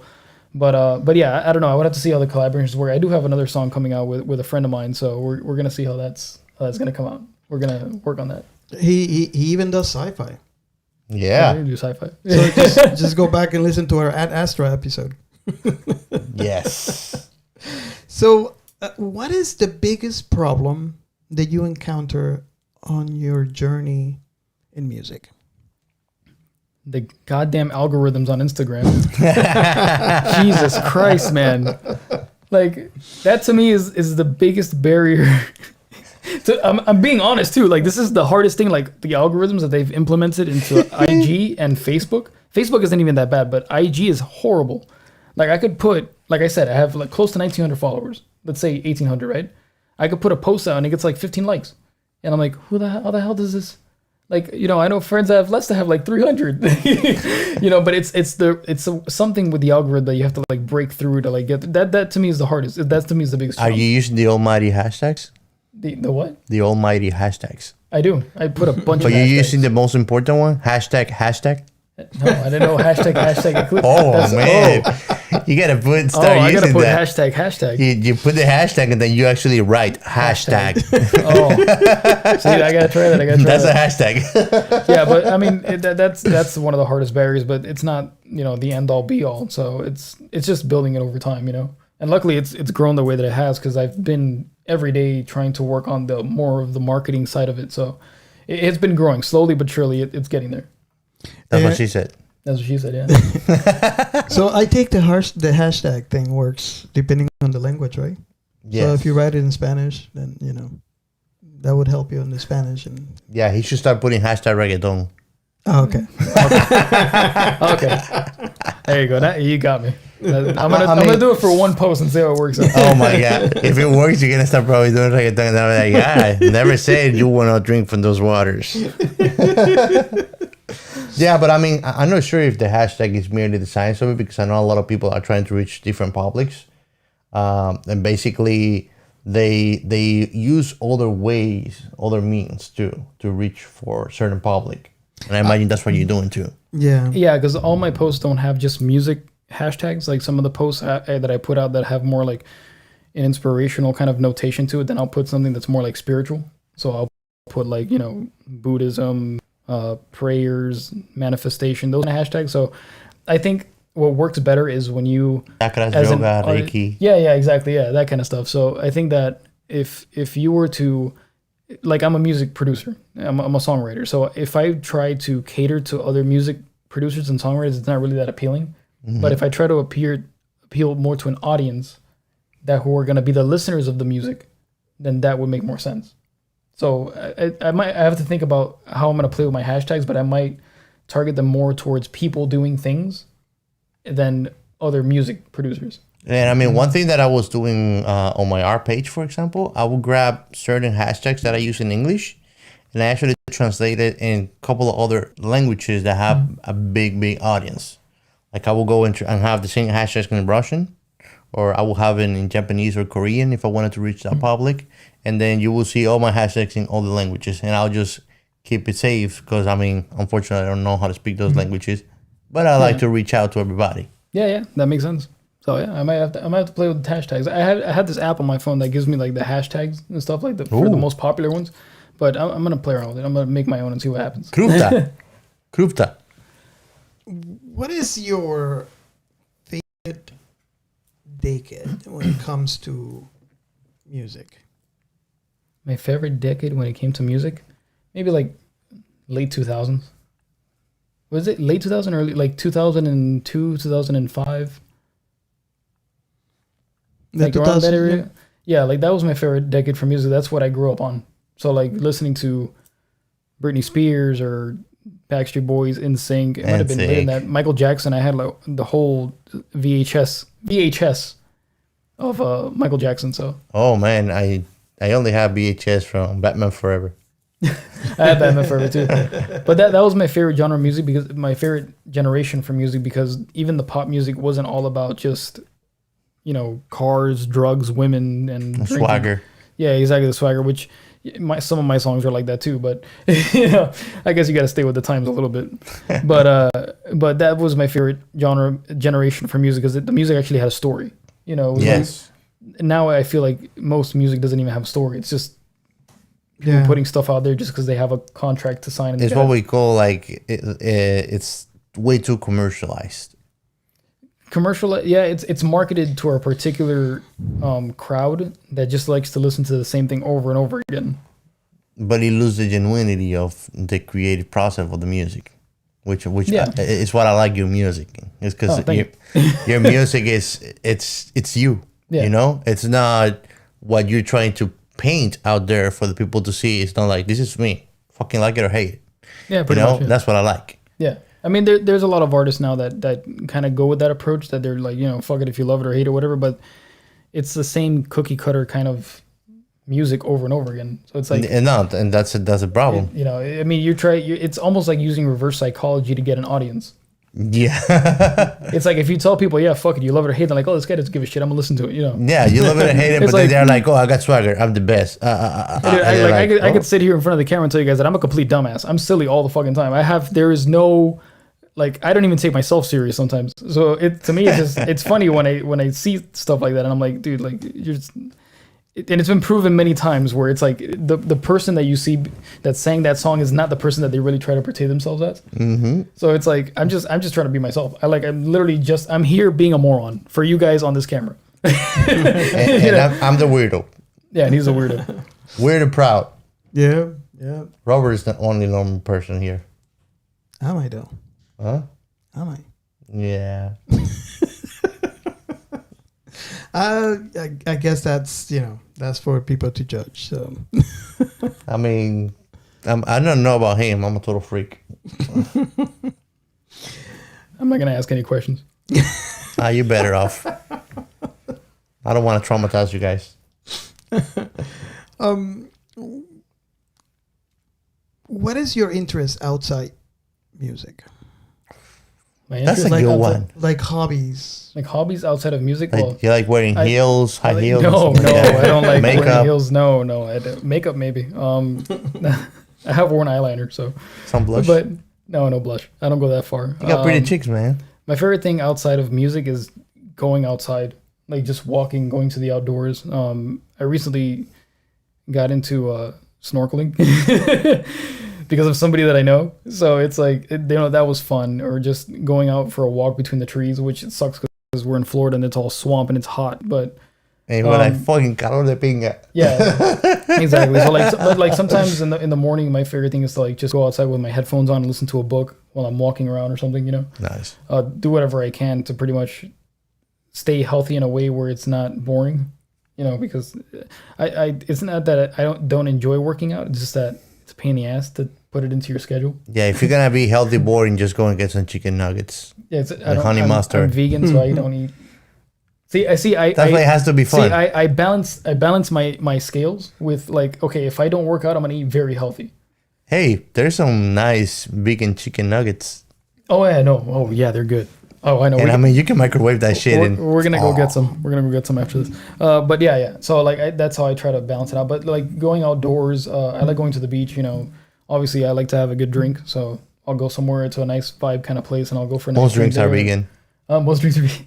Yeah. Or whiskey, like for I example. said, like when I walk around and I listen to a book, I like to read books sometimes. So it's not something that I mean, music is my main focus all the time. That's mostly what I'm doing outside of work. Or if I'm not doing the actual music, I'm marketing it or promoting it in some way. But when I have like a little bit of downtime, then I'll do the other stuff. What is your favorite genre when it comes to books? To books, I like psychology and philosophy. Interesting. What is, aside from reggaeton, we already know this.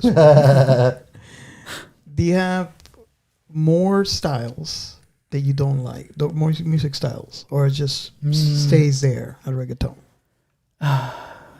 People are gonna hate me for this because I'm Hispanic, but I don't like bachata.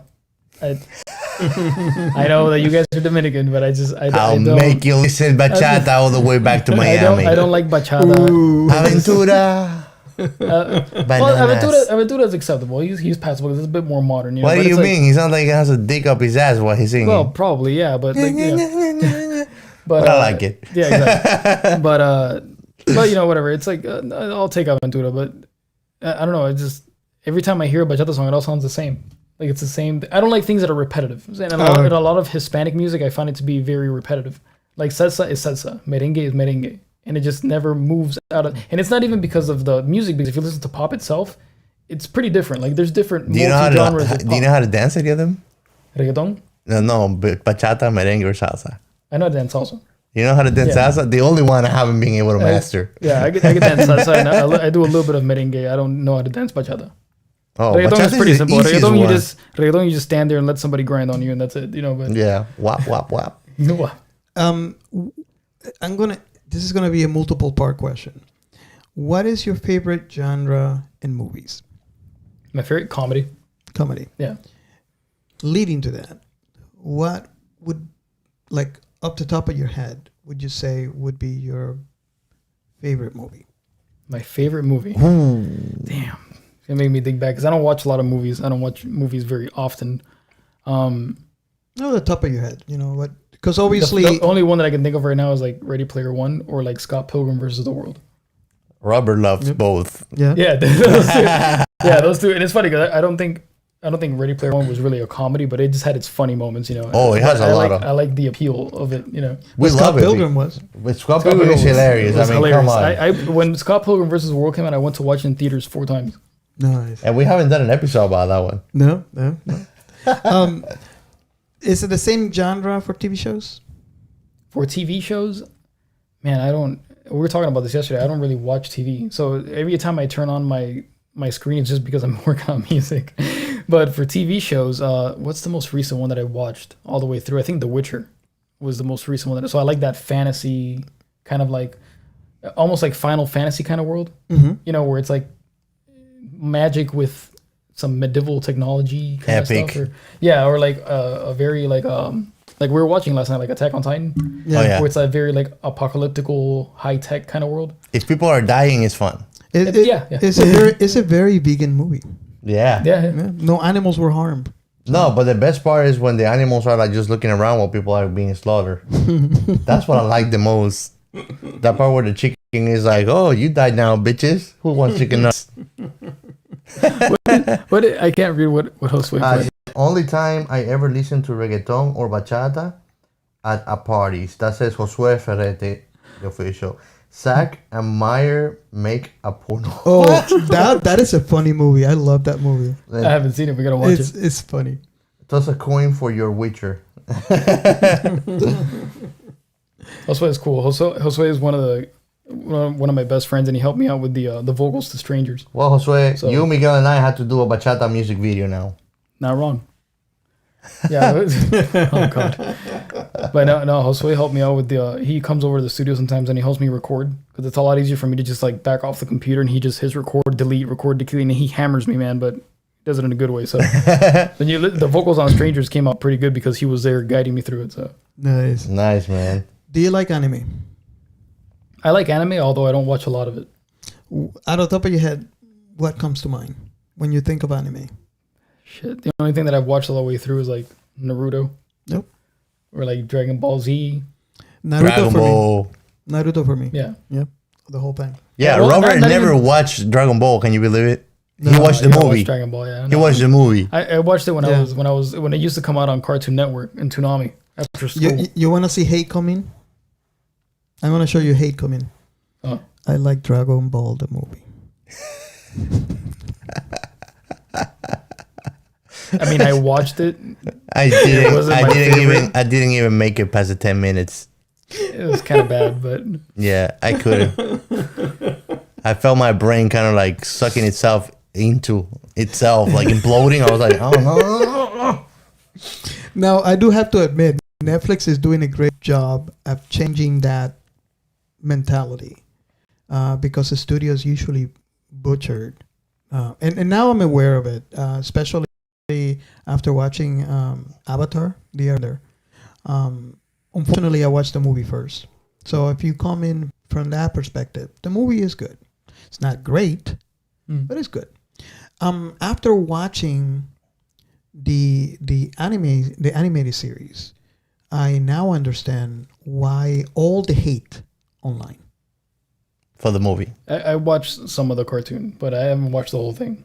Oh man. I haven't even watched the live action movie, so I wouldn't even know. Oh. I wouldn't even be able to comment on it. Didn't missing anything. Well, Okay. if you want to enjoy all of them, not necessarily loving one more than the other, but well, you can, you will. You won't be able to enjoy the movie if Um, you watch the cartoon first. Exactly. You have to watch the movie first and then watch the animated, because otherwise, if you do it backwards, you're gonna Oh, hate Josue, those are some good pieces. Yu Yu Hakusho is good. Ronnie Kenshin has a special place in my heart, and I just initiated this gentleman on it. it. Yeah, and by the way, yes, it was a Friday. Netflix announced the live action for this anime, and I would have to say it was pretty good. I didn't get to see Kenshin do his famous move, but it was okay. I really liked it. I gotta watch because I kind of agree with the live movie. I was not pleased with it. The choreography looked I kind haven't of watched crappy. either of them, bro. I have no idea. It's like a samurai that he was a big No, I murderous know motherfucker. who Rurouni Kenshin is. I watched the anime, but I Oh. haven't watched the live movie, so I wouldn't know. No, I was not excited about the live movie when I start seeing it either. But Oh. he's telling me there's a new one, so I'm curious about it. The one that came out Friday, that's the one that I'm talking about. Yeah. And and you know how I am with like dark stuff. When I watched the trailer, I was like, oh, come on. I mean, I know it's a dark story, Yeah. but it seemed when you watch the trailer that it would be like overly dark, and I'm like, I'm gonna hate this. So I started watching it, on my guard, Yeah. thinking, okay, this might go south, and it never went south for me. And especially on the fighting, on the choreography, on the fighting was really cool. So I like the movie. I kind of like to hear someone in the feed had actually watched it and what they think. Well, Josue is saying that he watched the live series for Bleach, which I know you love, Yes. and Full Metal Alchemist too, which you told me you like very much too. Oh yeah, they both of the live action remakes from Netflix on those two properties, especially Full Metal Alchemist, the movie for Netflix was amazing. But I actually really enjoy Bleach as well. So again, what I was saying, I'm kind of glad that Netflix is kind of changing that expectancy from people that they're going to make a live action from anime is going to suck. Yeah. Yeah. And Absolutely. it shows that they're doing something because I might be wrong here, but I think the reason why they were postponing Cowboy Bebop is because they were waiting to sign in Yoko Kanno. Yoko Kanno. Oh, And they yes. finally signed them off. As soon as they sign them off, you can see them, it's coming this fall. Finally. So, So We'll get together and watch that. Oh yeah, we have to. Yeah. Now let me ask you another question like that. I know that you're in you changed to a vegan lifestyle now. What's your favorite food? My favorite food. It can be vegan. It can Vegan food is great. I mean, yeah, vegan food is good, especially since I started eating good vegan food. Before I thought like, oh yeah, vegan, you just gotta eat salads all the time. Like no, it's more than just salads. Yes. But we had vegan last night. Yeah. We did. We had vegan pasta last night. It was great. My favorite vegan food, dude. I like all food. Like I don't have like a favorite thing. It's Pan con lechon. that vegan pan con lechon is good. Oh. That vegan pan con lechon is good. Oh, okay. No, there's a place called Little Italy. That's by Coral Gables. Okay. And dude, it's like they have this vegan tuna that they make out of jackfruit, but it's so good. It tastes just like tuna. Oh my god. And I know it's surprising you would think, but it's like I like fish, so it's like it's perfect. It's so good. Like okay, we gotta order one day. I'll We order have for to you. go. It's good. We have to But go. that's one of my favorite ones. But I've had a bunch of vegan food I had vegan sushi the other day. I'm And vegan curious about sushi that. not because people think like, oh yeah, you can make sushi vegan just without the fish, but like no, there's a way to make watermelon taste like fish, and it's really good. Nice. Well, it's water, so you can Yeah, have yeah. fish on it, right? Yeah, right. Yeah. Josue said Cowboy Bebop is, Yes, sir. It is. for me, I would have to agree 120%. Yes. Yes. You watch Cowboy Bebop, right? I think the cartoon, the anime. Yeah. Yeah. It's that- short. It's like good. 28 Yeah, it's like- episodes. yeah, There's it's a like- movie, do you know? Oh, I didn't know it was a movie. Yeah, I have to say I haven't watched the movie yet. I don't know why or how, but I'm watching it. Oh, man. Actually, I watched the Cowboy Bebop with my little sister. Nice. So, about years ago, maybe like 2 or 3 years ago, I watched it. But I liked it. It was good. I was watch good. it all the I time. would have to rewatch it again so I remember it. But I remember the characters, not their names, but I remember the characters and what the story was about. But I haven't Yeah, watched it recently. we have an episode on that. If you can go back and listen to our previous episode. J Mellow Recordings. Oh, that's Javi. Vegan pork is made out of jackfruit. Yeah. Anything that is meat, probably. Yeah, vegan jackfruit is made out of that's what we eat, like the pan con lechon. That con Yeah, lechon, it's yeah, a it's jackfruit. Yeah, it's jackfruit just pulled. Jackfruit with beans, right? I think so. Yeah. And it makes me wondering because I used to use a lot of carrots for like supplementing shredded meat, but probably with jackfruit will be better if I do that sloppy joe that I like making with carrots. Yeah, yeah, it'd be way better. There's another person mentioning Trigon. I'm not seeing that anime. Trigun, I started. It's very good. It's on my list, by the way. It's on my list. Do you know who Trigun looks like? The professor from Alita. Oh, okay. He just looks like him, man. Nice. But he's on a big red like jacket that drops all the way to the floor. Mm-hmm. And he's like a head hunter, something like that. Nice. Yeah, it's on my list. I'm watching it. But Josue mentioned Trigon. So, going back to the interview, I was kind of curious about something. God knows how my brain works. We're talking about movie, and I'm thinking about something else. But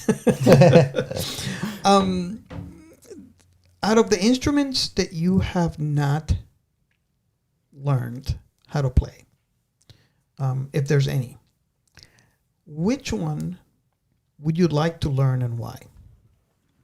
And of the instruments that I have not learned to play, shit. That's a tough one because I don't think there's I don't think that there's an instrument that I would like to play because I don't really see myself as an instrumentalist. Harmonica? No, I know how to play Some the Bob harmonica. Dylan? I know how to play the harmonica. No, but no, I don't think that there's any because I don't see myself as an instrumentalist. I don't really pursue myself into catching like, oh, I want to play an organ or something. I would be cool to play an organ, but an organ is kind of like a keyboard. So once you learn how to play like keyboard, guitar, then you kind of could play with everything else, That's cool. Percussion is it's not difficult unless you're doing drums because you're multitasking. I could play drums a little bit, so it's not too bad. Yeah, he's good at doing badum. Yeah, exactly. That's my favorite. Well, with double kicks, But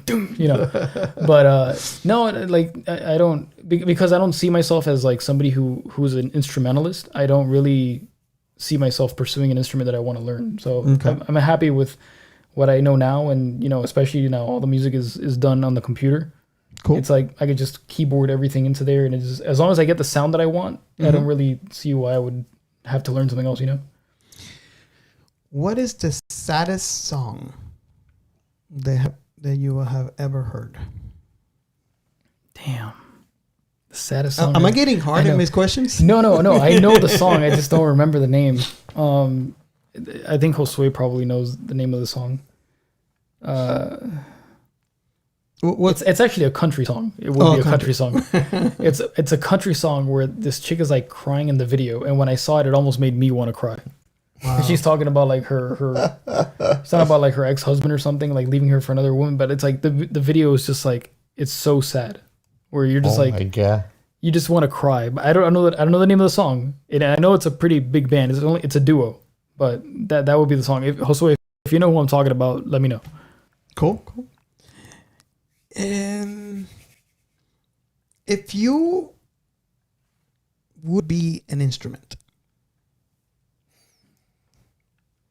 that's gonna be interesting. Let's finish that question. which instrument would you be? Damn, that's another good one.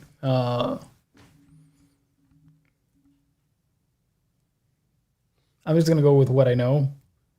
I would probably be a saxophone. Nice. Because I have it looks elegant. Yeah. But it's obnoxious. And the best part, everybody blows you. Well, yeah, well. Yeah. Sorry, I had to. That was good. That was good. That was good. I gotta give you that one. That was good. That was good. And I'm gonna keep those weird questions coming. The next one is if you were in a band,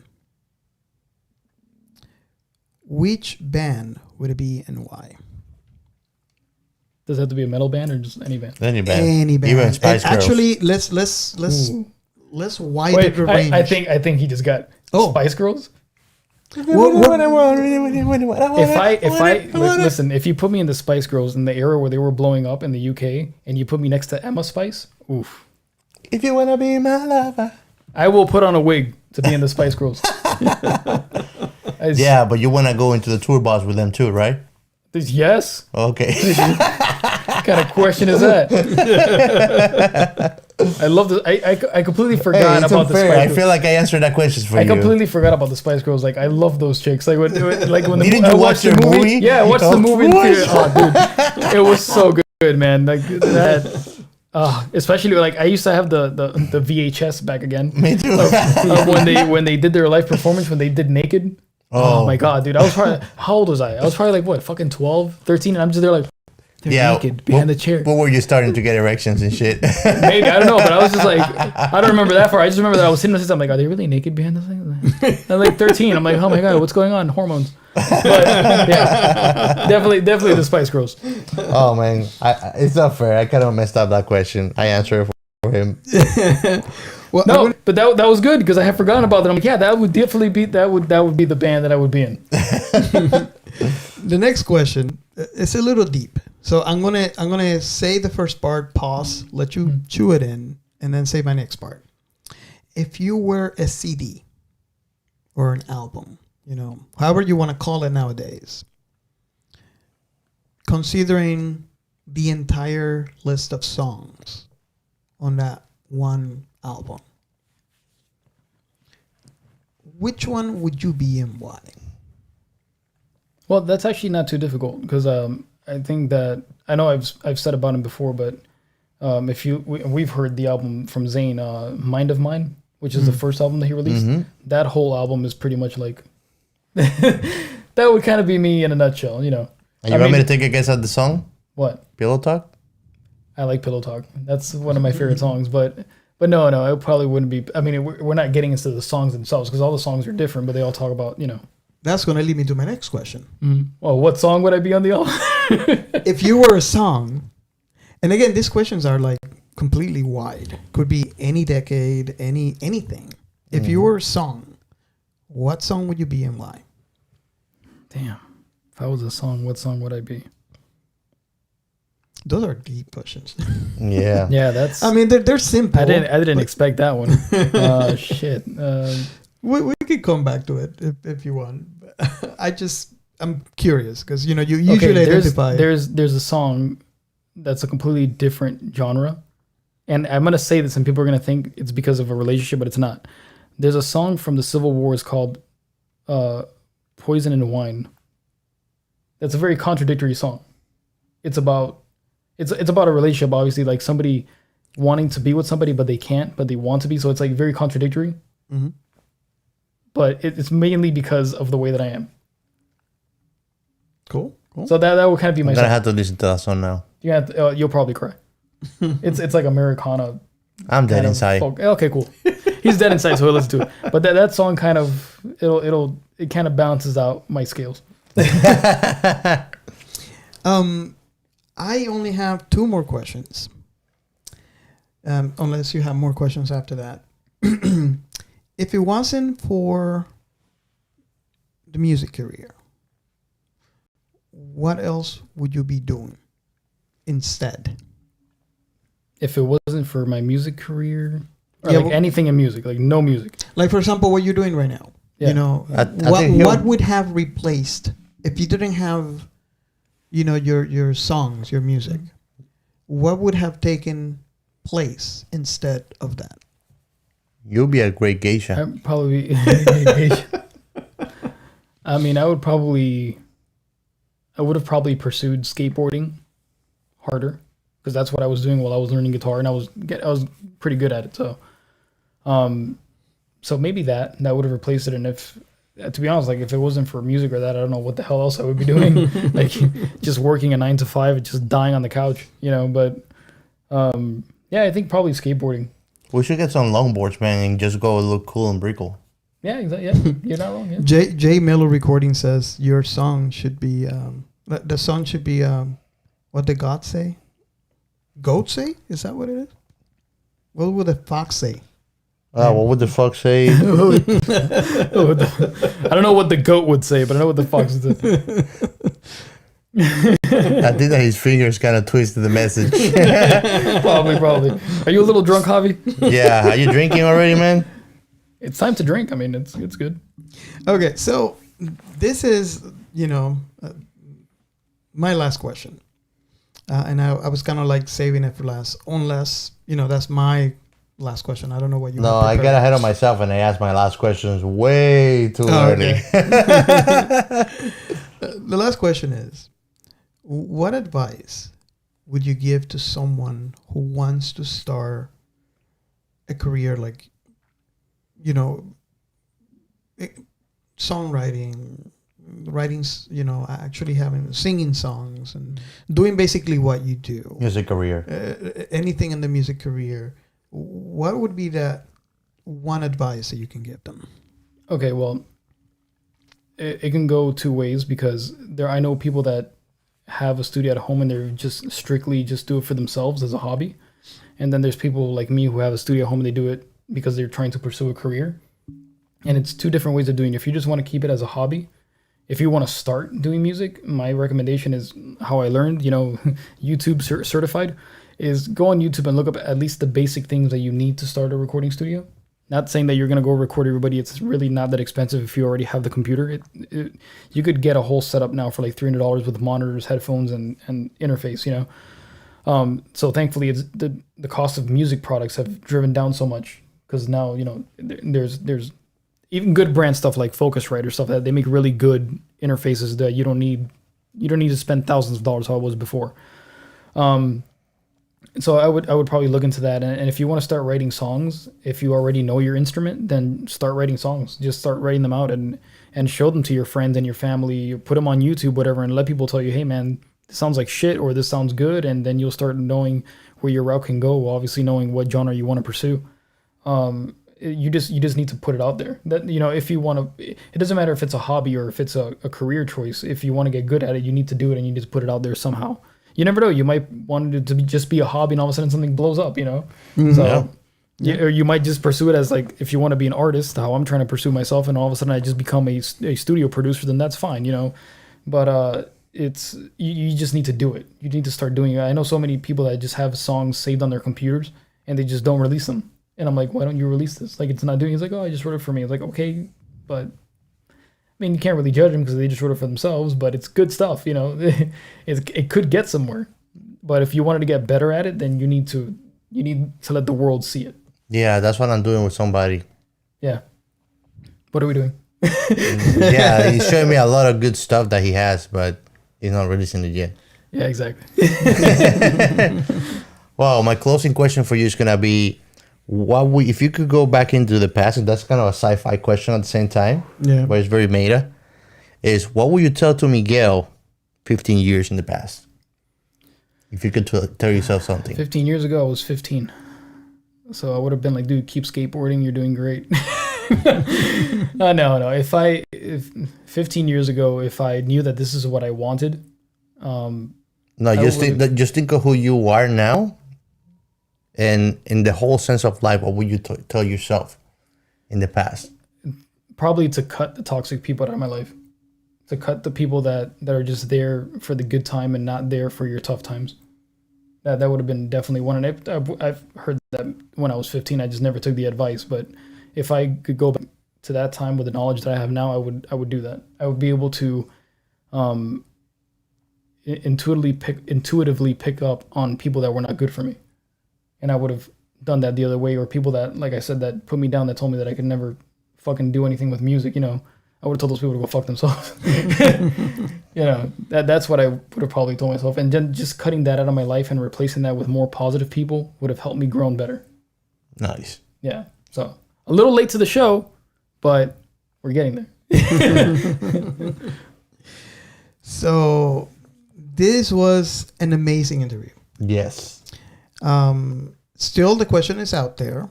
If you would like to hear a concert, let's call it like that, on Science Fiction Remnant, let us know. He already said it here. He's all up for it. so we can make it happen. Just let us know if you like to hear it, and we'll make it happen. I definitely would like to hear it. Yeah, me too.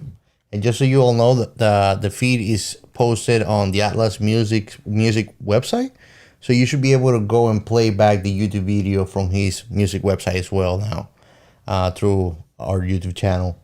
So if you guys missed part of the interview, you can go back from the beginning and still enjoy and have fun. Yeah, if you can't find it, you can always look for Science Fiction Remnant in either Twitch, YouTube, or Facebook, and you'll find this interview there. Any questions you have for him too, go to the Atlas Music _, I think it is. I have no, a just it's I changed. Okay, I recently changed it because I had the underscore, so now it's at the Atlas Music, but music with a Z. Oh, all right. So there's no underscore in there. Z. So, yeah. And if Z. you are watching this video, if you look at the right there, you will see that the hashtag is listed right there. So you can just reach out, and you will not be disappointed. Oh no. Music is great. Any closing thoughts? Well, shit, I mean, I thought I was gonna get asked something. I was like, no, man. Just thank you to everybody that's helped me out with the music, and not just music, but even in my personal life, because I've had so many different people come in from different walks of life and help me, inspire me, and motivate me to move forward with what I'm doing. And like I was saying before, man, just if you have a passion that you want to pursue, just pursue it. And whoever stops you from doing that, just get them out of the way. I mean, sometimes it's rough because sometimes it could be a parent, or it could be, you never know. It could be something toxic, whatever it is. But, just pursue it, man. Just pursue it, and pursue it relentlessly to the point where you lose sleep over it. Because I know I lose sleep over it. But awesome. If you guys want to follow me on IG, which I'm pretty sure everybody on the IG feed we have going on, they all follow me. But follow me on IG at the Atlas Music with a Z. I'm on Facebook. All my links are on my link tree on there, so you guys will be able to see Spotify, iTunes, SoundCloud, YouTube. I have the songs. I have Love and Light on there, which I'm going to start posting my new songs. Strangers is coming out June 25th. I'm going to post it on YouTube first, and then you guys will be able to see it on Spotify and iTunes. So I don't know. Go on there and subscribe. Leave me a bad message, whatever you guys want. I really don't. Leave me a comment. I just appreciate the support. Even if it's a bad comment, I'll just okay, cool, whatever. I don't really care. Awesome. Again, I mean, this has been great, and I hope this is not the last time that we get to help you in doing this. Thank you. Of course. Definitely. It's been an honor, man. I'm looking forward to doing another sci-fi remnant podcast. Oh, yeah. When I know the movie better. Well, we had a really, for all of you who are not familiar, just go back and listen to the Ad Astra episode. But you probably agree with me. I mean, even though you might have not known the movie as much as you expected, you wanted to know, it was a great episode. Oh, yes. And we enjoyed it, and we had a really good, deep conversation, like we normally do, about the movies, where we don't even talk about the movie, but especially about the red spacesuit in Capsule B. Yes. I was thinking of a SpaceX. Awesome. Well, thank you so much for coming, and I hope you guys can be back next time on Science Fiction.